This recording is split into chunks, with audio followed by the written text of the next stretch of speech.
దశాబ్దాలుగా మన దేశ రాజకీయాల్లో ధన ప్రవాహం విపరీతంగా పెరిగింది. నామినేషన్ వేసిన దగ్గర నుంచి పోలింగ్ తేదీ వరకు ఎడాపెడా డబ్బు ఖర్చు చేయాల్సిన అనివార్య పరిస్థితులు నెలకొన్నాయి.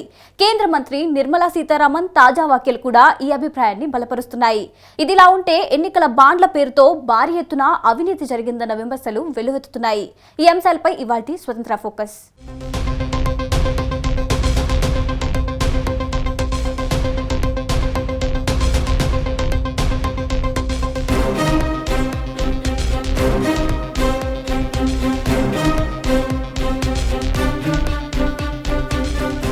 ఎన్నికల్లో పోటీకి సంబంధించి కేంద్ర మంత్రి నిర్మలా సీతారామన్ ఇటీవల చేసిన వ్యాఖ్యలు సంచలనాత్మకంగా మారాయి. ఎన్నికల ఖర్చు భరించే స్తోమత తనకు లేదన్నారు సాక్షాత్తు భారత ఆర్థిక మంత్రి నిర్మలా సీతారామన్. ఈ కారణంతో ఈసారి తాను పోటీకి దూరంగా ఉన్నానని ఆమె స్పష్టం చేశారు. ఎన్నికల్లో పోటీ చేయడానికి డబ్బుకులకు సంబంధం ఉందా? ఆర్థిక స్తోమత లేని వాళ్ళు ఎన్నికల్లో పోటీకి పనికిరారా?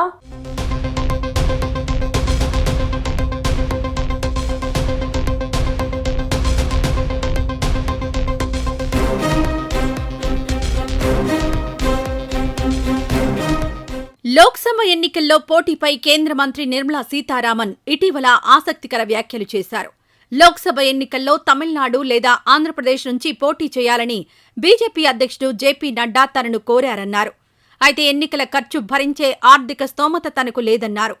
ఈ కారణంతోనే ఎన్నికల్లో పోటీ చేయాలన్న పార్టీ ప్రతిపాదనను తాను తిరస్కరించినట్లు కేంద్ర మంత్రి నిర్మలా సీతారామన్ వెల్లడించారు. సుప్రీంకోర్టు కొట్టివేసినటువంటి ఎలక్ట్రల్ బాండ్స్ పథకం కింద దాదాపు 8,000 కోట్లకు పైగా నిధులు పొందినటువంటి బీజేపీ ప్రతినిధిగా కేంద్ర మంత్రి ఈ మాటలు మాట్లాడటం నిజంగా ప్రజాస్వామ్యాన్ని పరిహాసం చేయడం తప్ప మరొకటి కాదని మనం చెప్పుకోవాలి. 8,000 కోట్ల రూపాయల మొత్తాన్ని బీజేపీ కేవలం ఎన్నికల ప్రచారానికి, ఎన్నికల ఖర్చులకు మాత్రమే ఖర్చు చేయాల్సి ఉంటుంది. అటువంటి పార్టీకి డబ్బు లేదని చెప్పడం అనేది జనాన్ని మభ్యపెట్టడానికి లేదా సమస్యను పక్కదారి పట్టించడానికి అన్నది స్పష్టం. నిర్మలా సీతారామన్కే బీజేపీ నాయకత్వం ఎన్నికల ఖర్చుకి ఇవ్వకపోతే ఆ 8,000 కోట్లు ఏం చేయబోతున్నారు, ఎవరికి ఖర్చు పెడుతున్నారు అనేటువంటిది గమనించాలి. అసలు ఈ ఎన్నికల్లో డబ్బు ప్రమేయం అనేటువంటిది రోజు రోజుకు పెరగటం ప్రజాస్వామ్యానికి చేటు కలిగించేటువంటి అంశం అనేది కూడా మనం చెప్పుకోవాలి.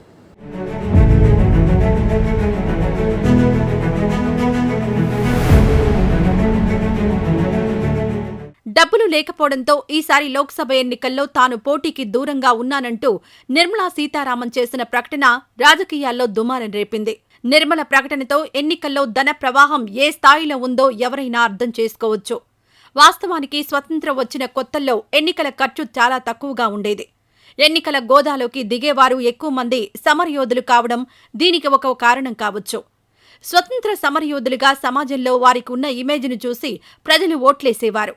ఎన్నికల్లో విజయం సాధించడానికి అవసరానికి మించి డబ్బు ఖర్చు పెట్టాల్సిన పరిస్థితులు అప్పట్లో ఉండేవి కావు. అయితే ఇదంతా గతం.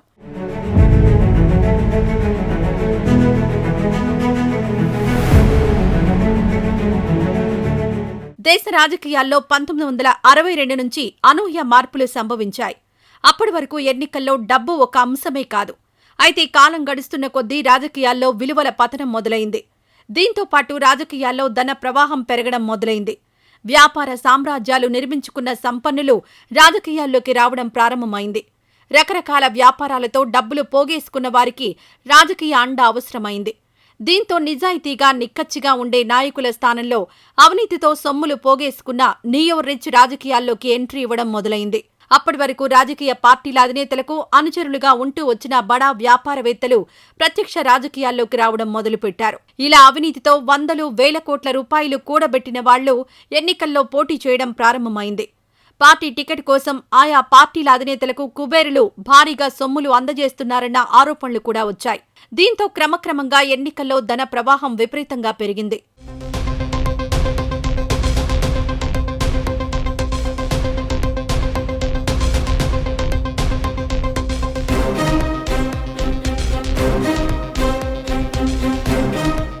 ఒక్కో అభ్యర్థి ఎన్నికల్లో గెలుపు కోసం 50 నుంచి 100 కోట్లు ఖర్చు పెడుతున్నట్లు రాజకీయ వర్గాల సమాచారం.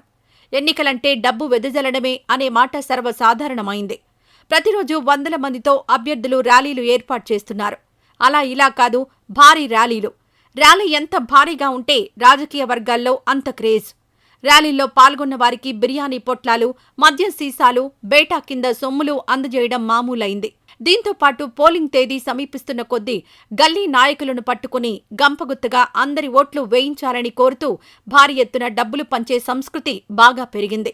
ఎన్నికల ఖర్చుకు సంబంధించి కేంద్ర ఎన్నికల సంఘం విధించినటువంటి పరిమితి పెద్ద హాస్యాస్పదమైనటువంటి అంశం.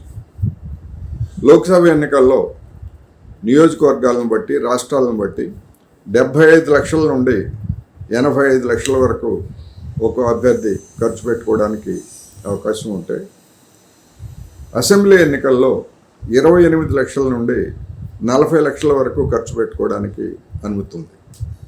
ఇది కేవలం అభ్యర్థుల ఖర్చు మాత్రమే. పార్టీలు ఎంత ఖర్చు పెట్టినప్పటికీ దానికి ఎలాంటి పరిమితి లేదు అనేటువంటిది మన ఎన్నికల వ్యవస్థలో ఉన్నటువంటి ఒక ప్రధానమైనటువంటి లోపం.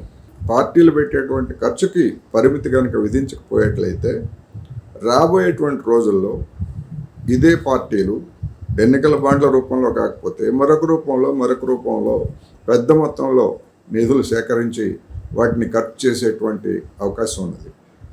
ఆ నిధుల ఖర్చులో వెనుకబడినటువంటి పార్టీలు ప్రజాస్వామ్యంలో ప్రాతినిధ్యం కోల్పోయినా కూడా ఆశ్చర్యం లేదు. అందువలన ఇవాళ డబ్బు అనేటువంటిదే ప్రధానమైనటువంటిదిగా ఉన్నది. మరోవైపు భారీగా డబ్బులు ఖర్చు పెట్టలేని వ్యక్తి ఎన్నికల్లో పోటీకి పనికిరాడన్న అభిప్రాయానికి రాజకీయ పార్టీలు కూడా వచ్చాయి. ఎన్నికలంటేనే డబ్బు సంచులతో పని అనే అభిప్రాయం రాజకీయ వర్గాల్లో బలంగా నాటుకుంది.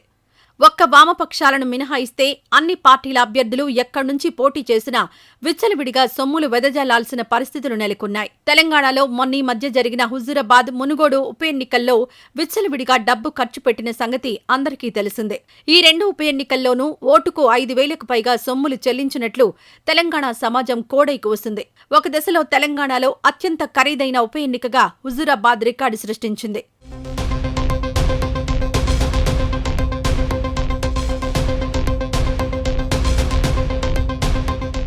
3 నెలల కిందట జరిగిన తెలంగాణ అసెంబ్లీ ఎన్నికల్లో భారీ ఎత్తున సొమ్ములు చేతులు మారినట్లు రాజకీయ వర్గాల సమాచారం.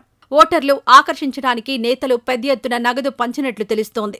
ఆకస్మిక తనిఖీల్లో పెద్ద ఎత్తున నగదు, లిక్కర్ తదితర వస్తువులను పోలీసులు సీజ్ చేశారు. తెలంగాణ రాష్ట్రం అంతా కూడా ఇదే పరిస్థితి నెలకొంది. ఎక్కడికక్కడ పోలీసులు చేస్తున్న తనిఖీల్లో పెద్ద ఎత్తున నగదు, బంగారాన్ని స్వాధీనం చేసుకున్నారు. స్థానిక పోలీస్, ఫ్లయింగ్ స్క్వాడ్ బృందాలు, టాస్క్ ఫోర్స్తో పాటు ఇతర విభాగాలు 24 గంటలు పర్యవేక్షిస్తూ అన్ని వాహనాలను క్షుణ్ణంగా తనిఖీ చేయడంతో ఇతర ప్రాంతాలకు తరలిస్తున్న నగదు పట్టుబడింది.